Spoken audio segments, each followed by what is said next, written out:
This has been one of the most exciting rookie classes in recent memory. It feels like every night some rookie is doing something incredible. For the first time ever, I'm excited about at least one thing on every NBA team this season, and the rookies have been a big reason for that.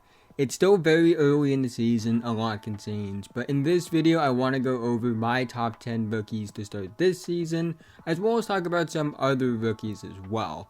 But quickly before we go any further, if you're new and like basketball, I'd really appreciate if you would like, subscribe, hit notification bell, I'm notified whenever I release a video. I make videos about basketball all the time, and liking and subscribing are the two best ways can help me out in the YouTube algorithm, help support the channel, and help me reach my goal of 10,000 subscribers by the end of the season. Let's try and get 100 likes on this video so YouTube will recommend it to others.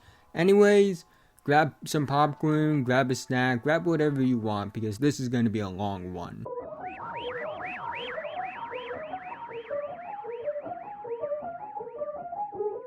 Keyonte George comes in at number 10 for me. In the 6 games he's been the starting point guard for the Jazz, he's averaging 10 points per game, 3.3 rebounds per game, and 7.7 assists per game, with a really good assist to turnover ratio at nearly 3.1.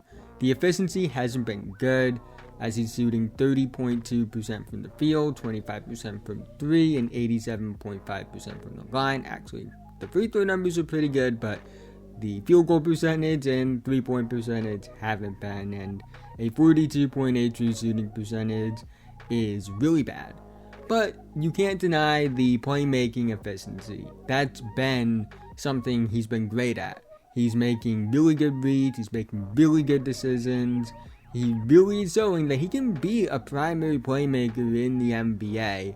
And there are flashes of the scoring promise that made him a coveted prospect, even if he's super inefficient. I'm actually really glad the Jazz are handling his development the way they have, by letting him play through his mistakes, having him in a situation where he feels like he's not tiptoeing around shards of glass is going to do wonders for his development, and I think he's going to have some big nights moving forward, and I truly believe in the star upside with him. Jaime Jaquez Jr. comes in at number 9 for me. He's averaging nearly 10 points per game, 3 rebounds per game, 2 assists per game on a 59 true shooting percentage on a Heat team that's been really good to start this season. He's been reliable, key part of that rotation. The experience with him is evident on tape, especially compared to a lot of the younger guys that I'll be talking about. He's well-rounded, fits well with this Heat team from both a sort of skill set standpoint and what they need off the bench, as well as just his mindset. His mindset really fits with what the culture in Miami is. I am higher on other rookies. I do think there are tiers, and I think 10 through 8 is very similar tier for me. They all are guys I think are kind of interchangeable, but what he's been doing can't be ignored. Bilal Coulibaly is my number 8 rookie as of right now. Defensively, he's been everything I thought he would, averaging nearly 2 stocks per game. Point of attack defense has been really good. Just guarding wings and guards and being versatile and high motor and high feel, all of that's there. Offensively, he's been way better than I thought he would be. 46.2% from 3-on-3 attempts per game. I wouldn't be shocked if his scoring gets even better as the season goes along, as I think the Wizards are starting to give him more responsibility, and I think they should continue to do that. He's averaging 10.5 points per game on 57.7, 56, 71.4 splits over his last 8 games. I've been impressed with the flashes of secondary playmaking. I definitely see the potential for a Mikal Bridges type of player with him. I know that sounds cliche, but what he does defensively, they have similar frames, similar athletes, although actually I would say that Bilal is a better athlete, but they move kind of similarly in terms of lateral and fluidity movements, and he's really the one bright spot on this Wizards team. Brandon Miller comes in at number 7 for me. Now, 4 through 7, in my opinion, are very interchangeable. Miller has had his ups and downs. That's very clear. He's shooting 32% from 3 on 4.2 attempts per game, which is lower than what I know he's capable of. Oddly enough, he's been better in games where he's come off the bench than games where he starts. And the interesting part is he's basically playing the same minutes when he's coming off the bench and when he's starting. He has dealt with injury. That should be a factor, especially in the game where he came back against Boston. But the flashes of that player the Hornets took second overall are there. The secondary creation, connecting passing, point of attack defense, and three-point shooting on tape are evident. He does struggle with physicality. It was very evident in the Celtics game that when he was going against a guy like Jaylen Brown, who's one of the strongest wings in the NBA, he really struggled with the handle and really struggled with the physicality. Also against Drew Holiday, he struggled against the physicality as well. But he's young, he's a rookie, obviously he's going to have his struggles. And the talent combined with the motor is enough to suggest he's going to be a really good player for a long time. I still believe in him being a star, obviously. There's nothing to suggest that he can't be a star based off his start to the season, especially in that game against the Knicks where he was incredible, even if really outside of LaMelo, the Hornets were not good. I think that he's somebody that maybe not prove me wrong because I was still really high on him. He was my number 4 prospect in that draft, but I would love for him to prove me wrong, and I think he has everything it takes to potentially prove me wrong long term. Derek Lively is the 6th best rookie in the NBA in my opinion. He's been that roll man partner and lob threat that Luka has needed for a while now. He's been impact as a rim defender. Really just the perfect big for this Mavs team. I've also been impressed by his complementary playmaking. He does have his rookie mistakes. He definitely needs to cut down the fouls. But at the same time, he's a rookie at a spot in the NBA where it is a bit harder to make that adjustment. So he's going to have ups and downs for sure. He is somebody that you do notice, yeah, this is a very young rookie when you play. But at the same time, he's made a real impact for the Mavericks early on. The motor has been great. All the potential is there. And the difference between when he's on the court and off the court is very noticeable. The baseline for a 7'1", somewhat of a Robert Williams type of player is there in terms of the rim protection, athleticism, being that lob threat, and complementary passer.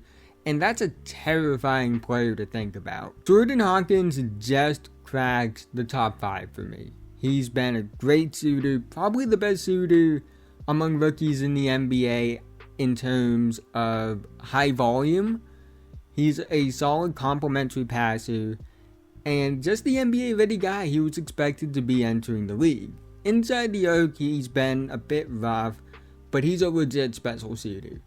Plays well off creators like Zion, Ingram, and CJ, and I hope he keeps a similar role with the Pelicans even once Trey Murphy comes back, because this is a Pelicans team that is looking to make noise in the playoffs, and a player like Hawkins that has the skill set he does is valuable for a team with those type of aspirations. Cason Wallace is my number 4 rookie in the NBA right now. His numbers don't stand out. In fact, I believe he actually averages the least amount of points per game of any player I've talked about so far, but the impact on tape without a doubt does stand out. He may only average 7 points per game. He has the impact of a 15-point per game player. He's a positive impact defensive player as a rookie, which is rare for a guard, let alone a guard as young as he is. He's been reliable at an offense, really plays well within the flow, doesn't really take dumb shots, is a good shooter, a decent driver, pretty good passer, just fits well with this OKC team on both ends of the floor. One of the best two-way rookies in the NBA. The efficiency probably goes down a little bit as time goes on because he's absurdly efficient right now. And I don't think like the 60, 50, like 90 splits are going to hold.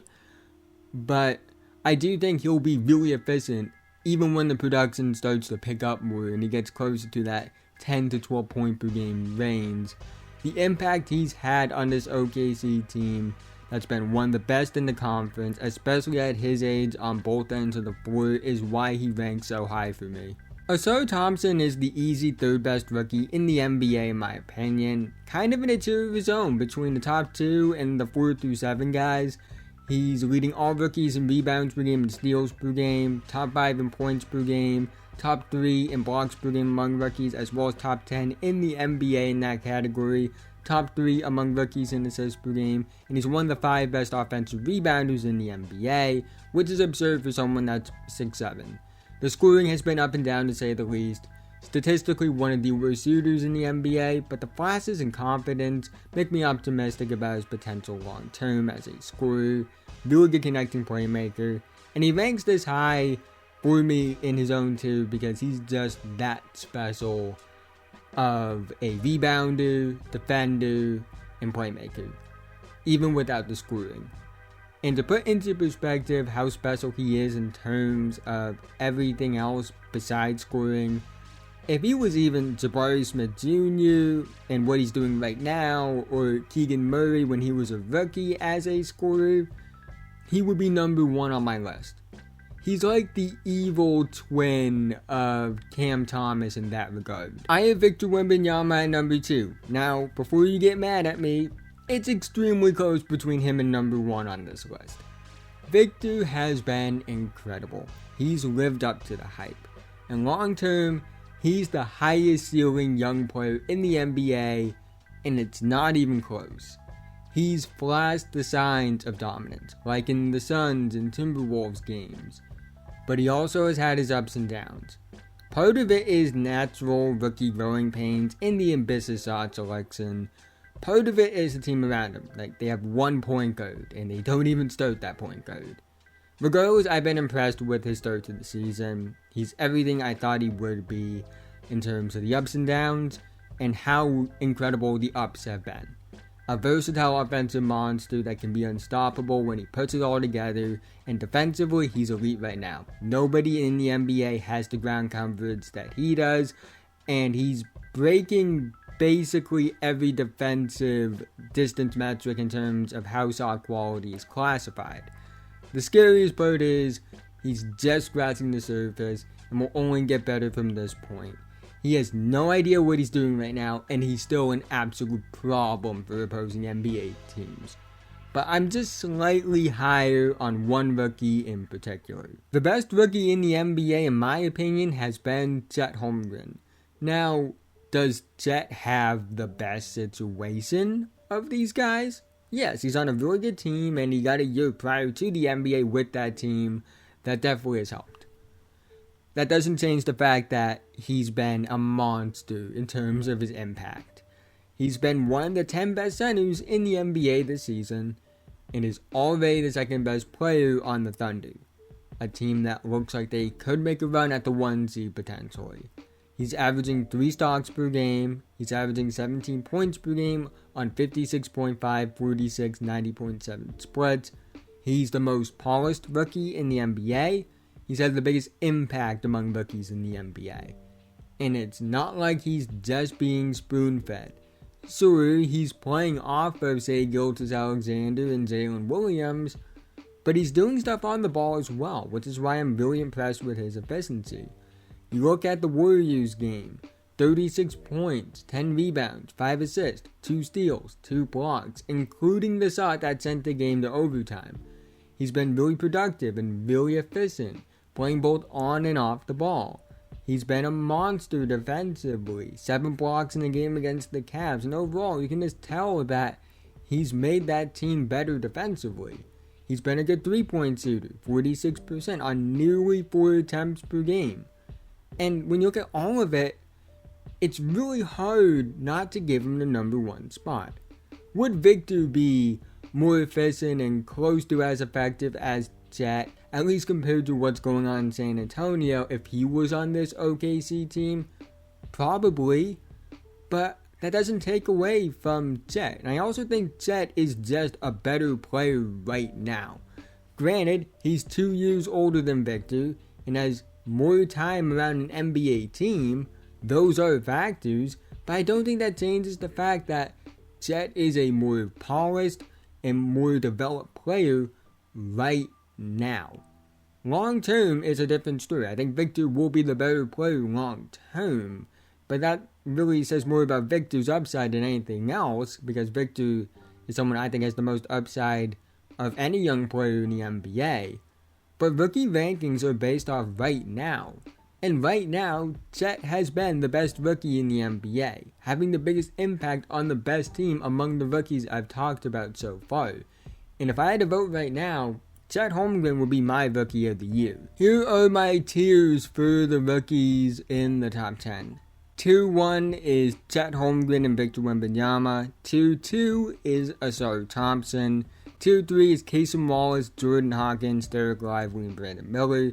Tier 4 is Bilal Coulibaly, Jaime Jaquez Jr., and Keontae George. I do want to talk about some other rookies, ones that weren't mentioned in the top 10. There's guys that I have things to say about that weren't going to make this list. Scoot Henderson has had a rough start to the season. I made a whole video about it. He's coming back from injury. I'm not too worried about his start to the season. I feel like it's normal struggles that we see from rookie point guards. I think people are quick to jump on opinions. It definitely felt like he was starting to pick it up right before the injury. He had 11 points and 7 assists in 20 minutes in the game. He got hurt. I think he probably cracks the top 10 and likely the top 5 once he gets back and starts to pick up his play. I'm still as high on him as I was before the draft. I still think he can be that All-NBA to maybe even superstar level point guard. I don't think you should change your evaluation or opinion off the first 5 games of a player's NBA career. Jarace Walker is just not getting minutes right now. I don't understand why. He's an NBA-ready talent. The Pacers are awful defensively. It took a 46-point quarter as a team, and Halliburton having one of the best single quarters I've ever seen from an individual player in that quarter to barely beat the Hawks. Walker is one of the best defensive rookies in the NBA. He has an offensive skill set that fits well with this Pacers team, so he should be playing. I don't know what the Pacers are doing. Anthony Black looks really good in the opportunities he's gotten. I think the long-term fit with him is really good as that point guard for Orlando. The 3-ball has looked a bit more promising than I thought it would, although it still needs work. Love what he's doing defensively. I think long-term a backcourt of him and Suggs could be incredible on that end of the floor. And he's part of why the Magic have been the best defensive team in the NBA to start this season. Gradey Dick hasn't been shooting well at all, but I like what he's doing in the other areas of the game to make an impact. And I think the shot will eventually start to fall for him, which will make him a great piece next to Scotty Barnes. And Amen Thompson has been out with injury. With how well the Rockets have been, I don't know if he will take the starting point guard or small forward spot anytime soon this season. I didn't anticipate Dillon Brooks being this good. But long term, I think he has the second most upside of any rookie in the NBA. And I also think he can make more of an impact when he returns than people think. But that's the end of this video. If you made it to this point, thank you so much. Again, haven't already, like, subscribe, hit notification bell, notified whenever I release a video. I make videos about basketball all the time, and liking and subscribing are the 2 best ways that can help me out in the YouTube algorithm, help support the channel, and I'll move reach my goal of 10,000 subscribers by the end of the season. Let's try and get 100 likes on this video so YouTube will recommend it to others. Let me know what you think about the NBA rookies in the comment section below. What's your top 10? Did I leave anyone off that should be on the list? Love to hear all that down below. But with that being said, have a nice day, and I'll see you guys in the next one.